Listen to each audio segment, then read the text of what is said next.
Kajian Islam. Kalau orang yang saleh berarti ilmunya bermanfaat. Dia beramal sesuai dengan ilmunya. Itu orang saleh.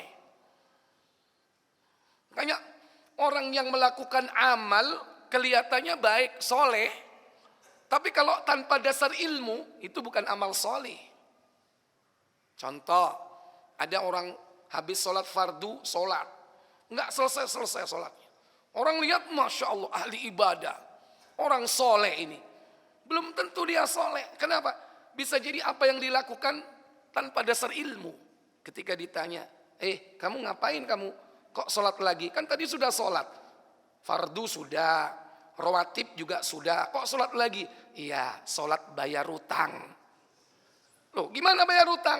Ibu saya meninggal. Sebelum meninggal dia sakit sebulan. Nggak sholat. Saya bayar utang sholatnya. Ada tuntunan nggak? Ada tuntunan nggak sholat seperti itu? Nggak ada tuntunan. Kelihatannya aja dia sholat rajin, nggak berhenti-berhenti. Tapi yang diamalkan nggak ada ilmunya. Itu bukan orang soleh. Contoh lagi puasa. Ramadan sudah. Puasa sunnah, Senin Kemis sudah. Ternyata di sela-sela Senin Kemis dia tetap puasa. Kamu puasa Daud ya? Enggak. Puasa apa ini? Puasa ngerowot. Tahu ngerowot? Ada lagi puasa mutih. Kalau mutih itu nggak makan kecuali air putih, nasi putih. Kalau ngerowot itu makanannya apa? Yang ditanam di bumi. Singkong, ketela, kerowotan itu namanya. Kacang tanah. Dia nggak mau makan kecuali makan itu. Ada lagi puasa apa? Puasa wisol. Orang Jawa bilang ngebleng. Ngebleng. Apa itu? Nyambung. Waktunya buka nggak buka. Nyambung besok. Sampai sahur lagi terus. Orang lihat, alim ini. Ahli puasa. Tapi ketika ditanya, kamu puasa apa? Poso weton. Tahu weton? Ada lagi puasa hari kelahiran plus dengan pasaran. Itu namanya poso weton. Kemis legi, Rebo, Paing, Sabtu Kliwon. Loh ini, masing-masing punya weton sendiri-sendiri. Dia puasa. Ini nggak ada tuntunan. Kelihatannya dia alim puasa, ahli berpuasa. Tapi ternyata apa yang dilakukan tidak ada dasar ilmunya. Itu bukan amal soleh dan orangnya bukan orang soleh. Orang soleh itu beramal dengan ilmu. Ada lagi orang zikir, habis sholat zikir nggak selesai-selesai. Ya, tasbihnya keliling itu ya. Ya, berapa loading itu, berapa read ya kan? Itu orang bilang hebat, masya Allah. Ini ahli zikir, ini ahli zuhud dan sebagainya. Dia nggak keluar dari masjid. Ternyata ketika ditanya, kamu habis sholat baca apa? Baca zikir. Apa yang kau baca? Subhanallah, walhamdulillah, wala ilaha illallah, wallahu akbar. Wah ini benar, karena itu tanaman surga. Terus kamu kok nggak selesai-selesai? Saya harus baca sesuai target. Apa targetnya? Harus sampai 10.000. 10.000? Ya Allah. Siapa yang menentukan 10.000? Maaf. Hitungan dalam Islam itu termasuk bagian dari ibadah atau tidak? Siapa yang menentukan? Yang menentukan asyari, yang membuat syariat. Siapa? Allah. Siapa? Rasul. Kalau Rasul tidak pernah memerintahkan, mencontohkan, menganjurkan, berarti bukan dari Rasul, bukan dari Allah. Bisa jadi itu bisikan dari syaitan. Karena syaitan itu targetnya apa? Targetnya ngerjain manusia.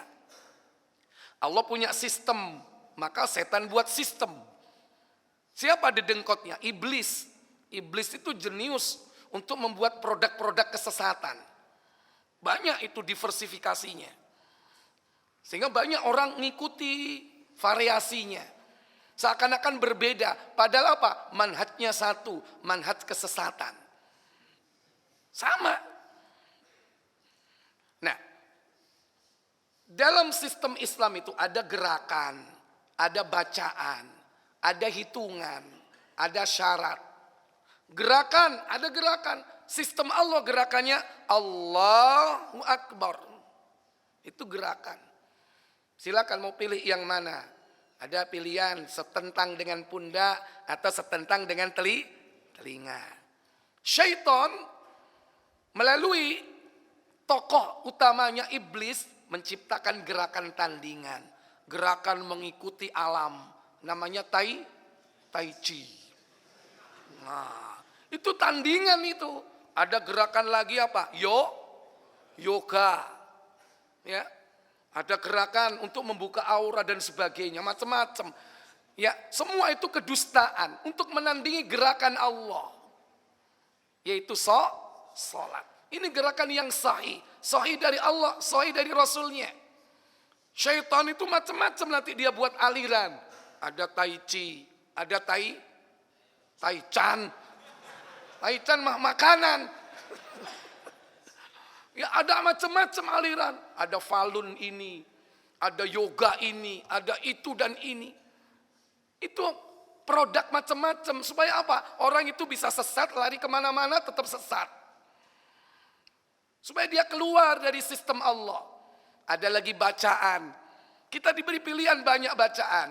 Ada Allahumma ba'id. Ada wajjahtu. Ada yang lain, banyak bacaan-bacaan pilihan. Ruku ada bacaan sendiri, sujud ada bacaan. Ada hitungan, ada 3 kali hitungan membaca. Ada dibebaskan sebanyak-banyaknya. Setelah sholat juga ada zikir, ditetapkan hitungannya, kalimatnya juga ditetapkan. Secara muqayyadah, yaitu tasbih 33, tahmid 33, takbir ada 2 pilihan. Kalau 33 digenapkan dengan la ilaha illallah wahdahu la syarikalah lahul mulku walul hamdu wa huwa ala kulli syai'in qadir. Kalau tidak dibaca sebanyak 34 kali takbirnya. Pilihan.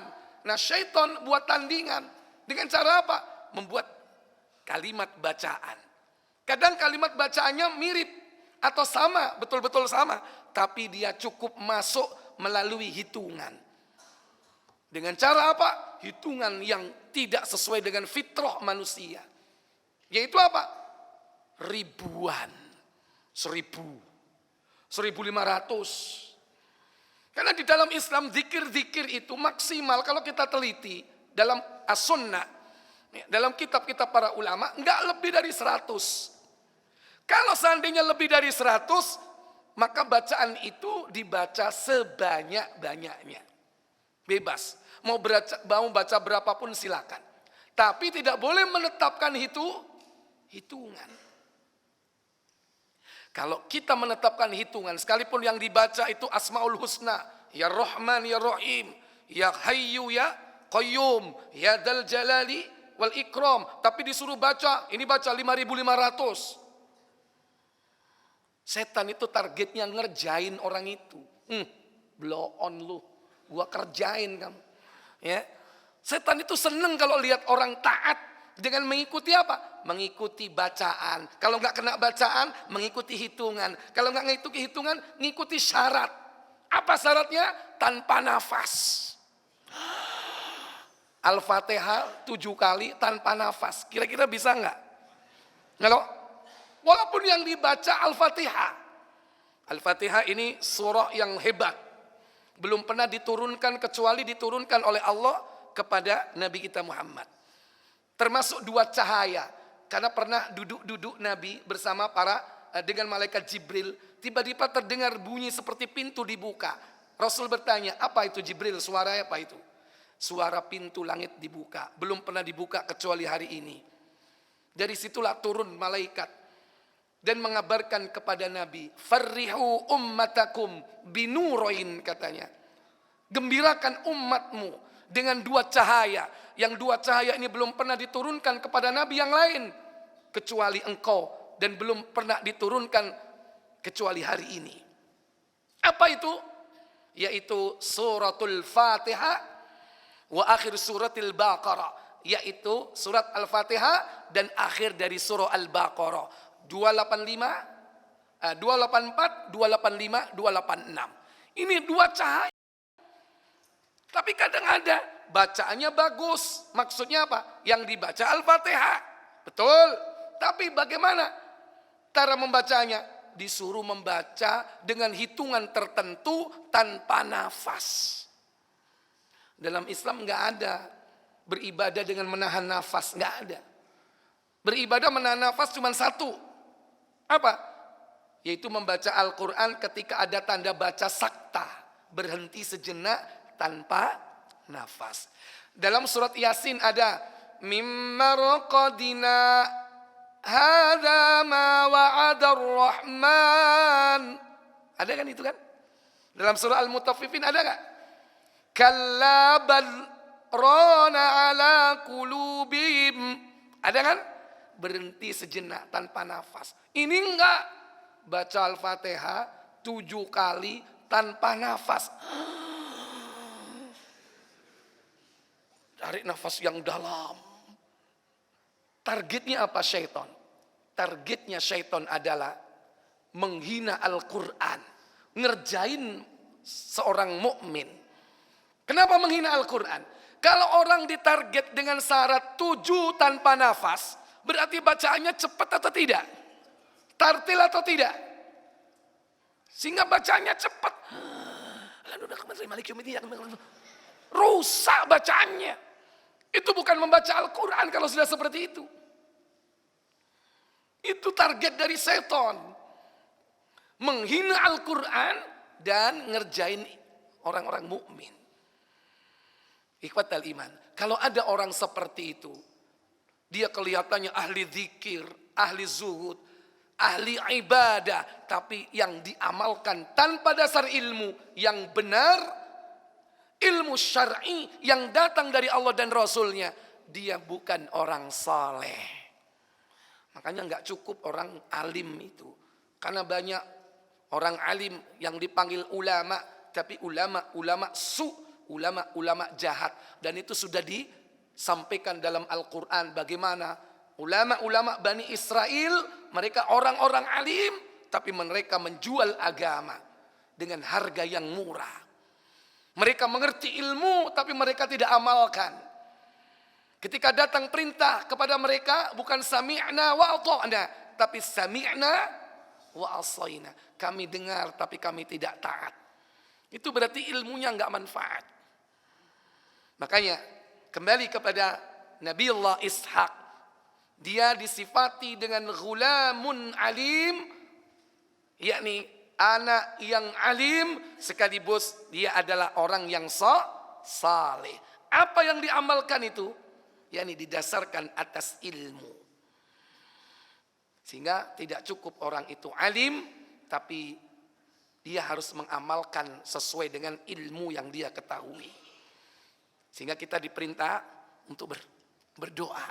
Supaya kita kalau punya ilmu, agar ilmu kita bermanfaat. Tiap pagi setelah subuh kita dianjurkan mengucapkannya. Allahumma inni as'aluka ilman nafi'ah. Wahai Allah, aku minta kepada engkau ilmu yang bermanfaat. Di kalimat hadis yang lain, doa yang diajarkan Nabi, yaitu doa kebalikannya. Agar kita tidak diberi ilmu yang tidak bermanfaat. Allahumma inni a'udzubika min ilmin la yanfa'. Aku berlindung kepada engkau wahai Allah dari ilmu yang tidak bermanfaat. Dua sisi. Minta diberikan ilmu manfaat, minta berlindung dari ilmu yang tidak bermanfaat. Karena jangan sampai kita ini berilmu tapi tidak mengamalkannya. Atau kita beramal tanpa dasar ilmu. Dua-duanya salah. Baik. Kemudian Allah Jalla wa'ala bahkan menyebut Ishak termasuk bapaknya yaitu Ibrahim, dan anak dari Ishak siapa? Yakub. Insya Allah kita akan bahas pada pertemuan yang akan datang. Nah, tiga nabi ini mereka disebut dalam Al-Quran sebagai orang-orang yang berilmu tinggi. Sebagaimana di dalam yakni surah Sad 38 ayat 45, wadhkur ibadana Ibrahim wa Ishaq wa Ya'qub ulil aidi wal absar. Kata Allah, dan ingatlah ibadana, yakni hamba-hamba kami. Siapa dia? Ibrahim. Siapa lagi? Wa Ishaq. Siapa lagi? Putra dari Ishak. Wa Yaquba. Apa kata Allah? Mereka adalah ulil aidi wal absar. Mereka adalah orang-orang yang memiliki karya-karya besar dan berilmu tinggi. Karyanya besar. Lihat Nabi Ibrahim. Karya beliau. Buah dari ketauhidannya. Sampai hari ini menjadi pusat perhatian manusia di seluruh penjuru dunia. Mereka sholat menghadap ke Ka'bah. Siapa yang meninggikan bangunan Ka'bah? Nabi Ibrahim dan putranya Ismail. Demikian pula setelah Ibrahim dari putranya yakni Ishak. Ishak dikabarkan dalam ayat ini pula mengikuti jejak langkah bapaknya, yaitu memiliki karya-karya besar. Karena beliau diutus yaitu khusus untuk orang-orang yang hidup di negeri Kanaan. Mana negeri Kanaan? Yaitu Filistin, Palestina. Lihat bagaimana Palestina yang dibangun yakni awalnya oleh Nabiullah Ibrahim alaihissalatu wassalam. Karena Nabi Ibrahim kan dua tempat kan, pergi ke Mekah, pergi ke Palestina, ya ke Mekah mengunjungi istrinya Hajar dan anaknya Ismail. Pergi lagi kembali kemana? Ke Palestina, sesuai dengan haknya masing-masing. Dan Allah memberikan yakni kemudahan untuk mereka pergi dari Mekah ke Palestina, Palestina ke Mekah. Apa? Dengan mengendarai buruk. Itu kendaraan Nabi Ibrahim, bukan pesawat.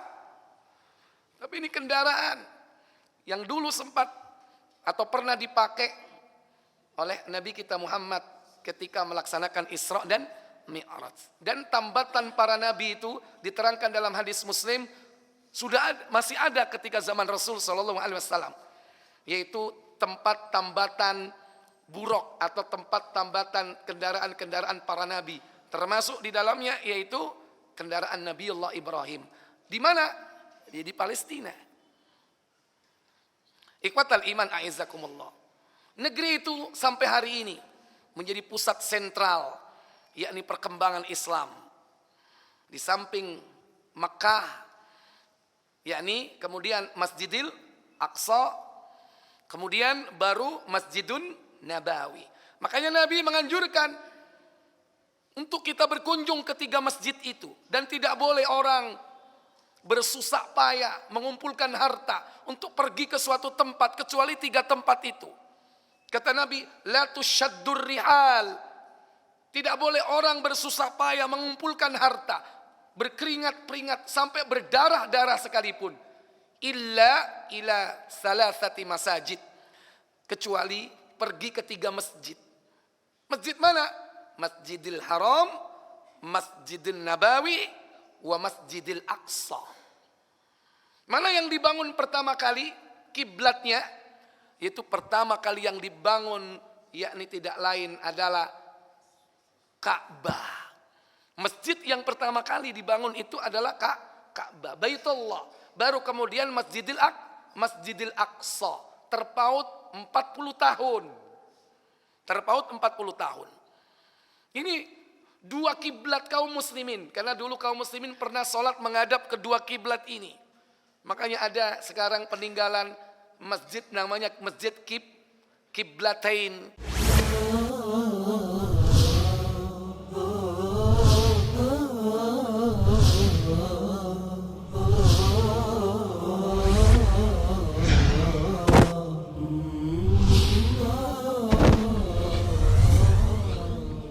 Kajian Islam.